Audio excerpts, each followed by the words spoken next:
지난 한 주간도 하나님께서 우리 기쁨의 동산에 너무너무 잘해 주셨는데요. 모든 부서가 다 움직인 것 같아요. 근데 이제 수요일 날 스승의 날 교사 성김 예배가 있었는데 교사들에게 큰 위로가 되었다 그래서 감사하고요. 그 중에 한 분이 15년 근속을 했더라고요.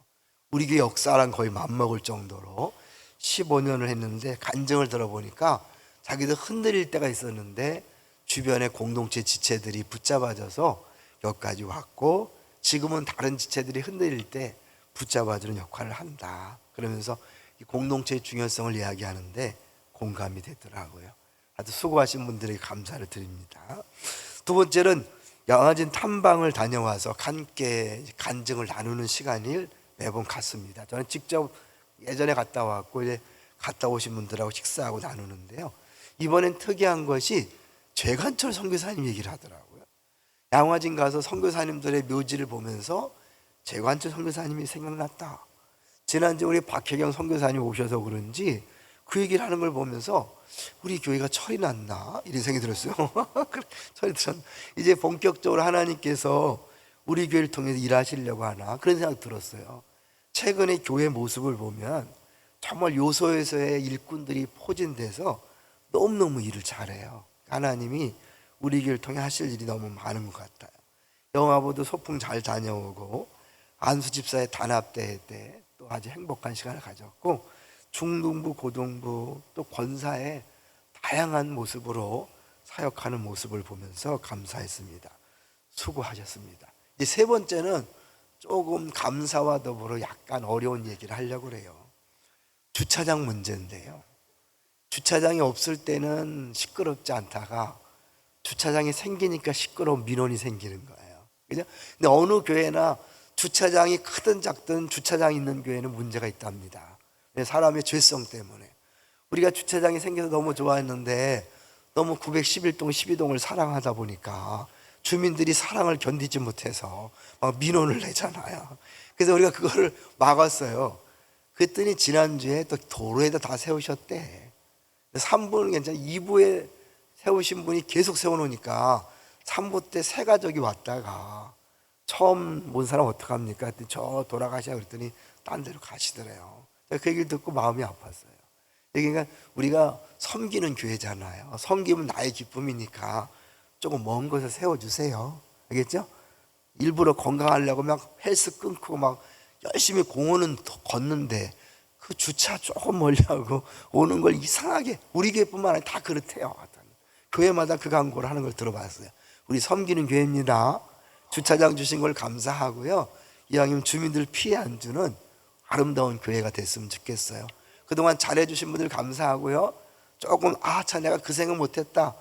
내일 다음 주부터 이렇게 해주세요. 부탁드립니다. 이 목소리가 이런 걸 생각하시고 더 잘 들어주면 좋겠어요.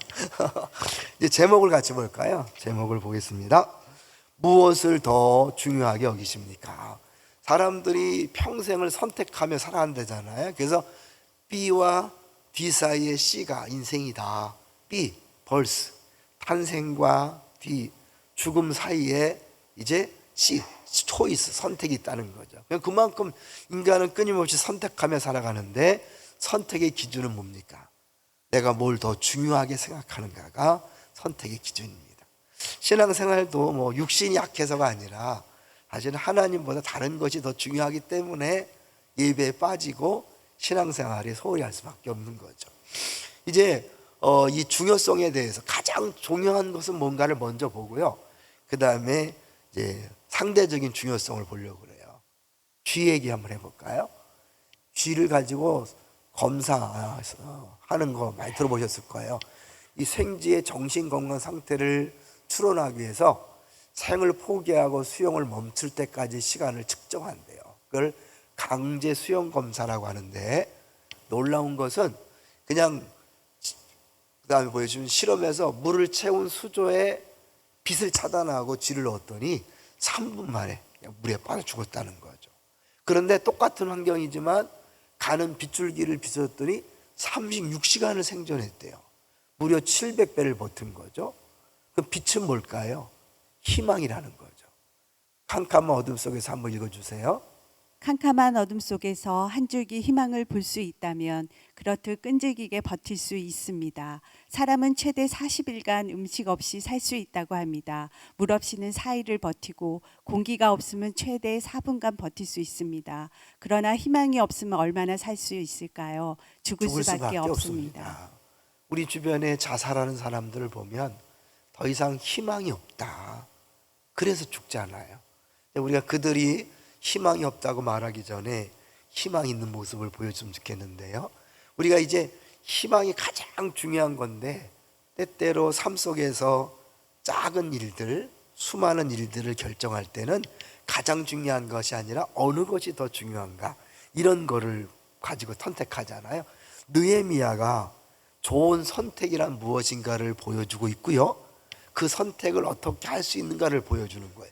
저는 여러분에게 느헤미야처럼 삽시다 그렇게 말하고 싶지 않아요. 그건 율법이잖아요. 느헤미야를 통해 예수 그리스도를 바라보고, 예수 그리스도가 우리를 위해 죽으셨다면 우리 느헤미야보다도 더 올바른 선택, 더 확실한 선택을 할 수 있다. 그러면 느헤미야가 어떻게 그런 선택을 했는가를 먼저 봐야 되잖아요. 그래서 1장 1절을 같이 한번 읽어보겠습니다. 1장 1절. 하가라의 아들 느헤미야의 말이라.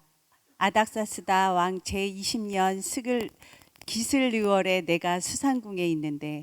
너무 어려운 말들이 나오죠. 전혀 익숙하지 않은 말들. 이것 때문에 성경 읽기가 어려운데, 그래서 요 느헤미야서를 이해하려면 몇 가지 보충 자료가 필요해요. 그래서 느헤미야에 대한 걸 한번 잠깐 볼까요? 느헤미야는 어떤 사람이었나? 원래 에스라 느헤미야가 히브리 성경에는 한 권이에요. 그거를 히브리어를 70인경이라고 해서 헬라어로 번역할 때도 한 권이었는데, 이제 라틴어로 번역할 때 두 개로 나눴고, 이제 그거를 우리가 따르고 있는 거죠. BC 444년에 느헤미야가 3차 포로 기원의 지도자로 옵니다. 근데 이 느헤미야는 다른 사람도 그렇지만 절대로 이 돌아올 수 없는 너무 좋은 환경에서 살던 사람이에요. 왜냐하면 그 사람이 술 맡은 관원이었기 때문에 그렇죠. 이 술 맡은 관원이 뭐냐, 이걸 또 바로 볼게요. 시간을 전략하기 위해서 술 맡은 관원으로 가볼게요. 이 느헤미야가 기도하고 나서 맨 마지막에 11절에 보면요, 제가 읽어드릴게요. 그때 내가 왕의 술 관원이 되었느니라. 이게 굉장한 암시거든요. 술 관원이기 때문에 사실은 예루살렘에 돌아올 수 없는 사람이에요. 술 관원 한번 읽어줄까요? 시작. 왕의 앞에서 매일 술 시중을 드는 사람으로 고대에는 술에 독을 타서 왕을 암살하려는 경우가 흔한 일이어서 술 간호는 왕이 가장 신뢰하는 사람이 임명되었다. 왕이 술을 마시기 전 자신의 손바닥에 약간의 술을 부어 마셔봄으로써 술에 독이 있는지 확인하였다. 네, 이해되시죠? 특별히 이 아닥사스다 왕의 아버지가 암살을 당했어요. 그러니까 그 아들인 이 아닥사스다가 사람을 함부로 고르지 않았겠죠. 근데 자기 동족도 아니고 일가 친척도 아니고 유대에서 잡혀온 노예였는데, 그 노예를 가장 높은 자리에 올린 거예요. 술 맡은 관원이 그냥 술만 따라주는 게 아니라 어디 보면 국무총리격이라는 거예요. 술을 주고받으면서 국정을 논하는 거죠. 그리고 얼마나 힘이 세겠어요. 사람은 술이 들어가면 괜히 관대해지잖아요. 거나하게 취했을 때 누구 이런 문제가 있는데 해결해 주시면 좋겠습니다. 한마디면 끝나는 거잖아요. 그리고 또 왕이 좀 기분 나쁠 때 그래 좀 싸가지가 없는데 어떻게 하면 안 될까요? 뭐 이럴 수 있잖아요. 그러니까 그 왕의 모든 것을 다 알고 있고 가장 가까이에서 최고의 권세를 누렸는데, 그 나라가 얼마나 큰 나라인지 또 보셔야 돼요. 이게 뭐 작은 나라의 그런 술 관원이 아니에요. 볼까요? 저 노란색이 다 페르시아 땅이에요. 수산궁이라 그랬죠. 이 궁을 계절마다 다 돌아가면서 건을 하는데, 저 수산궁에 있을 때 일어난 일이잖아요. 그런 면에서 저 큰 나라의 제2인자인 느헤미야가 저걸 다 포기하고 예루살렘에 돌아왔다는 것은 말도 안 되는 거예요. 근데 왜 말도 안 되는 일을 느헤미야가 했을까요? 거기 비밀이 있는 거죠. 자, 1장 2절로 가볼게요. 1장 2절 시작. 내 형제들 가운데 하나인 하나니가 두어 사람과 함께 유다에서 내게 이르렀기로 내가 그 사로잡힘을 면하고 남아있는 유다와 예루살렘 사람들을 형편을 물은즉. 이제 궁금해서 물은 거잖아요. 이 말은 늘 관심이 있다는 거죠. 지금 내가 이 대제국의 최고의 자리에 올랐어요. 다른 거 생각할 여유가 없잖아요. 그렇지만 느헤미야 마음속에는 늘 동족에 대한 마음, 민족 공동체에 대한 마음이 있었어요. 그러니까 그걸 위해 늘 관심을 가졌기 때문에 갔다 온 사람에게 묻는 거죠. 이 부분은 오늘 새벽에 서윤동 목사님이 아주 구체적으로 쉽게 설계했으니까 한번 들어보셔도 될 것 같아요. 저는 그 부분이 아니기 때문에 그냥 여기서 잠깐 넘어갑니다. 형편을 물으니 어떻게 됐냐? 3절을 볼까요? 3절 시작. 그들이 내게 이르되 사로잡힘을 면하고 남아 있는 자들이 그 지방 거기에서 큰 환난을 당하고 능욕을 받으며 예루살렘 성은 허물어지고 성문들은 불탔다 하는지라.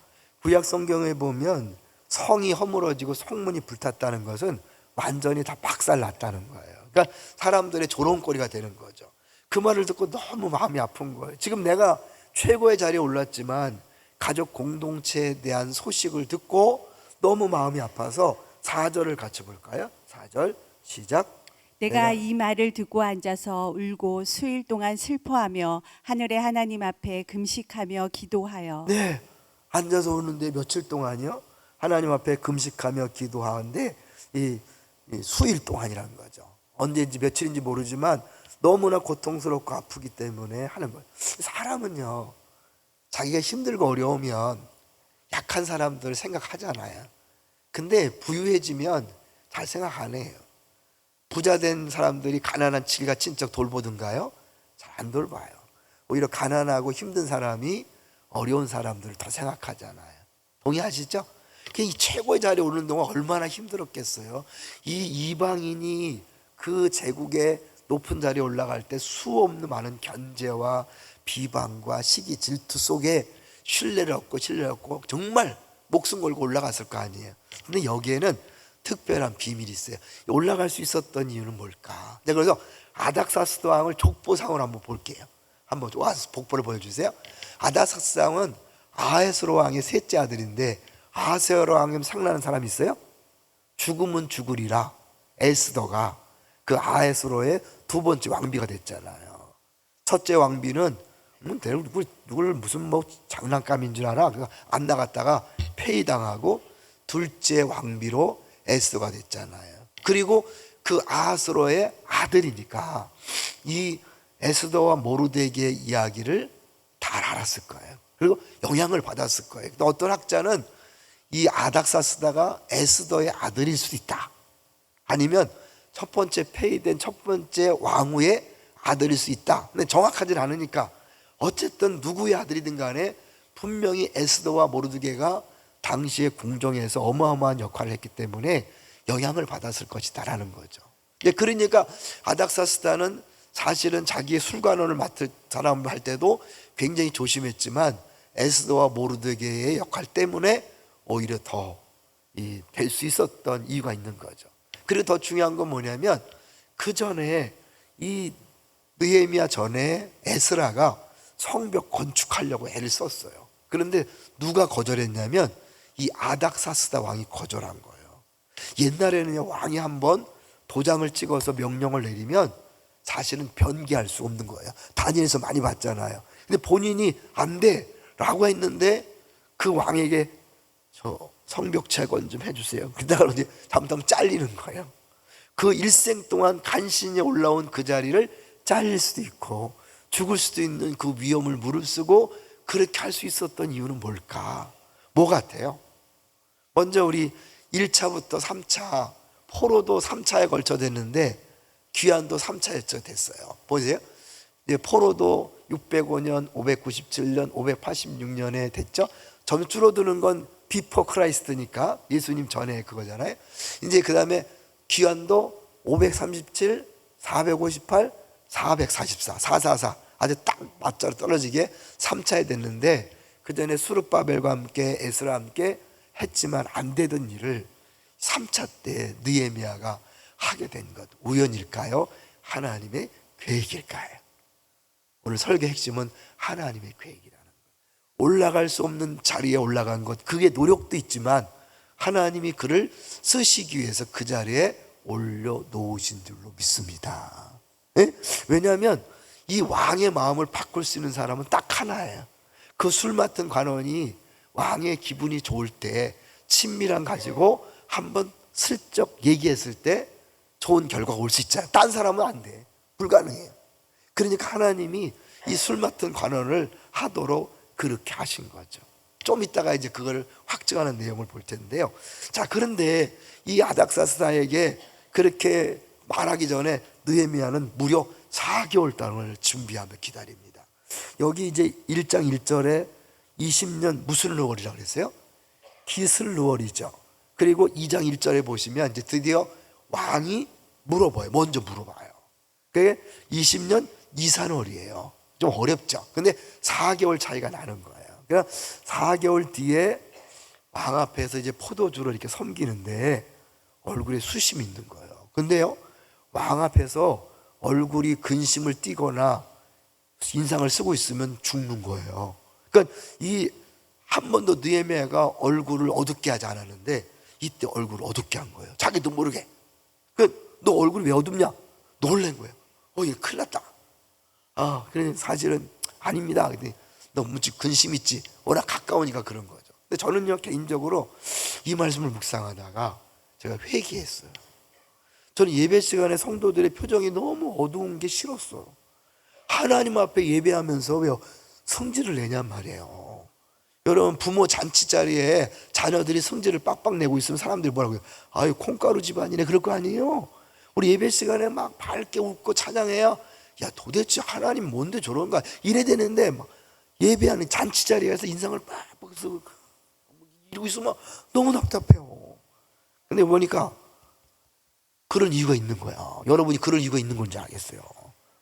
하나님 앞에 이거 할 말이 있어서 할 말을 못해서 그렇구나라고 느껴서 다시는 제가 표정 얘기 안 하기로 결단했어요. 목사가 이러니까 좀 유머도 하려고. 그래서 너 무슨 일 있지? 그러니까 이제 마지 못해서 하나님 앞에 먼저 묵도를 딱 한 다음에 하는데 그 표현이 중요해요. 2장 3절에 2장 3절을 보겠습니다. 시작. 왕께 대답하되 왕은 만세수를 하옵소서. 내 조상들이 묘실이 있는 성읍이 이제까지 황폐하고 성문이 불탔사오니 내가 어찌 얼굴에 수숨이 없사오리까 하니. 네, 그냥 성벽이 무너져서 그렇다는 게 아니라 조상들의 묘실. 이 대제국들에는 조상들을 또 강조하잖아요. 그러니까 그들도 조상들의 묘실을 귀하게 여기니까 우리 조상들의 묘실이 지금 이렇게 엉망이 됐다. 그래서 성벽을 쌓아야 되겠다. 그런 암시잖아요. 그러니까 왕이 뭘 원하냐? 쫙 준비했던 거, 4개월 동안 준비했던 거를 쫙 얘기하는 거죠. 그렇기 때문에 리더십을 공부하시는 분들은 느헤미야를 꼭 공부해요.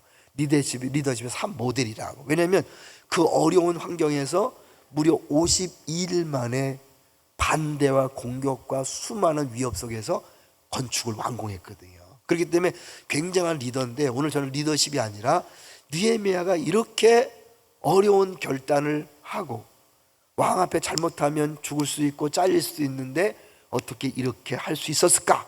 그걸 보는 거예요. 근데 제가 설교를 준비하다가 한 목사님이 이 느헤미야를 강의한 책을 읽다가 한 부분을 가져왔어요.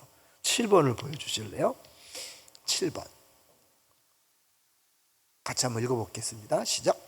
하나님은 우리를 통해 하나님의 역사를 드러내기 위해 우리를 가정에 파송하셨다. 하나님의 영광을 드러내도록 우리를 직장으로 파송하셨다. 목회자가 각 가정과 직장으로 찾아갈 수 없으나 그곳에 파송된 하나님의 백성으로 인해 그곳은 하나님의 나라가 되고 현장 속에 임하시는 하나님을 경험하게 된다. 네, 하나님이 우리들을 매 예배 끝나고 파송하는 거 우리 그죠? 말씀 듣고 파송의 노래 하잖아요. 이 파송의 노래 때문에 등록하신 분도 있다는 걸 기억하세요. 하나님이 우리를 설교만 듣고 끝내는 게 아니라 각 가정과 직장 사업장에서 여러분을 통해 하실 일이 있어서 말씀을 듣게 하는 거예요. 목사가 다 갈 수 없잖아요. 여러분이 거룩한 왕 같은 제사장이 되어서 각 가는데 그 역할은 다른 사람이 할 수 없어요. 여기 앉아있는 한 사람 한 사람만이 할 수 있는 일을 위해 그 시댁에, 그 친정에, 또 그 동네에, 직장 사업장에 파송하신 줄로 믿습니다. 아까 그 성벽 건축을 거절하고 이제 중단시켰던 그 왕의 마음을 움직일 유일한 사람은 느헤미야인 것처럼 여러분이 맡은 일, 하나님께서 맡겨진 일은 다른 사람이 할 수 없습니다. 여러분만 할 수 있는 거예요. 자, 그런데 이 일은 왜 내가 해야 되냐면 하나님이 그 일에 적합하도록 나를 그 자리에 세워놨기 때문에 그런 거예요. 이걸 더 보여주는 게 이제 윌버포스 이야기인데, 영국의 노예 제도를 폐지시킨 영웅이에요, 영웅. 미국에는 아브라함 링컨이 노예 제도를 폐지 앞장섰다면 영국은 이 사람이 했는데, 영국은 노예 제도 폐지가 더 어려웠어요. 전 세계 노예 무역을 중심이었기 때문에. 아프리카의 흑인들을 다 잡아다가 막 노예로 팔아먹었잖아요. 그런데 그거를 이건 성경에 안 맞다 그래갖고 반대를 시작했어요. 근데 그거 그냥 할 수 있는 게 아니에요. 국회의원이 됐기 때문에 국회를 상대로 법을 고치자고 계속했는데 이게 쉽지 않잖아요. 나라 전체 경제고 세계 경제가 딸린 거니까 끊임없이 하는 중에 힘드니까 웨슬레가, 존 웨슬레 아시죠? 감리교 창설하신 웨슬레가 편지를 쓴 거예요. 한번 읽어주세요.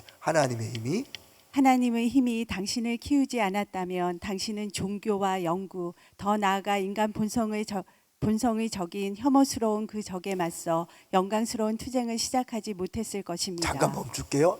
누가 당신을 키웠다고요? 하나님의 힘이 당신을 그 자리에 있게 했다는 거죠. 그래서 그 일을 하게 했다는 거예요. 그 다음에요, 하나님이 바로 이 일을 위해 당신을 키우지 않았다면 당신은 인간의 적과 악마에게 무릎을 꿇었을 것입니다. 네, 지금까지 당신이 버틸 수 있었던 것은 하나님이 함께 하시기 때문이다. 계속해서, 하지만 하나님께서 당신 편이면 누가 감히 대적하리요? 하나님보다 강한 자는 어디에도 없습니다. 그러니 선을 행하다 낙심하지 마십시오. 하나님의 이름과 그 강대하심으로 끝까지 나아가십시오. 해 아래 가장 사악한 노예 제도가 사라질 때까지 어릴 적부터 당신을 인도하신 분께서 이 일뿐 아니라 앞으로도 당신을 강하게 하시기를 기원합니다. 언제부터요? 어릴 적부터. 이건 단순히 웨슬레가 윌버포스에게만 한 말이 아니라 오고 오는 세대의 모든 사람들에게, 성도들에게 하시는 말씀이죠. 우리가 이 자리에 있는 것, 제가 기쁨의 동산교회 담임 목사 된 것 제 능력이 아니잖아요. 전 17살에 예수 믿었다니까요. 제가 이 자리에 올 수가 없어요. 근데 하나님이 재수를 통해, 재수에서 우리 김광철 목사 만나갖고 재수 온 붙은 게 아니라 저는 재수가 터졌어요.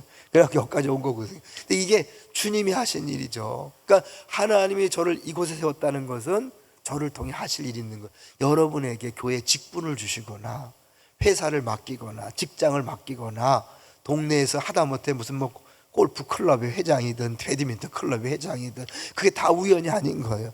그걸 통해 누군가를 전도하기를 원하고 누군가를 살리기 원하고 세상 부조리를 맞서서 싸우게 하려고 여러분을 그 자리에 세우신 줄로 믿습니다. 이게 우리의 소명이신 거예요. 우연이 없잖아요. 하나님 날 태어날 때부터 나를 주장하셔서 성장 과정 속에서 상처 아픔도 딛고 그러면서 어쩔 수 없이 안산에 온 것처럼 보이지만 안산에 파송하신 거죠. 여러분, 안산에 부르신 거예요. 믿습니까?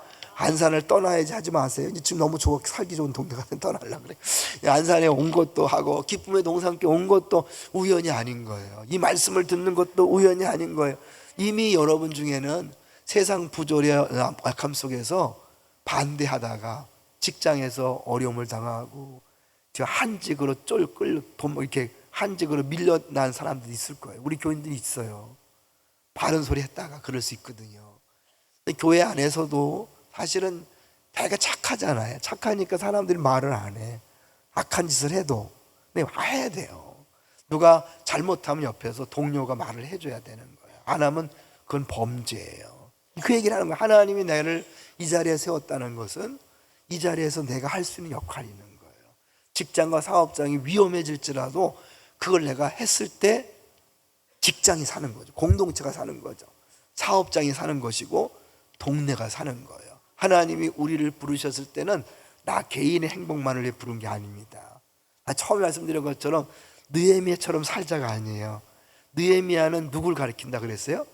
모든 성경의 인물은 예수를 가리키는 거예요. 진정한 아브라함, 진정한 다윗, 진정한 요나, 진정한 느헤미야. 뭐가 똑같을까요?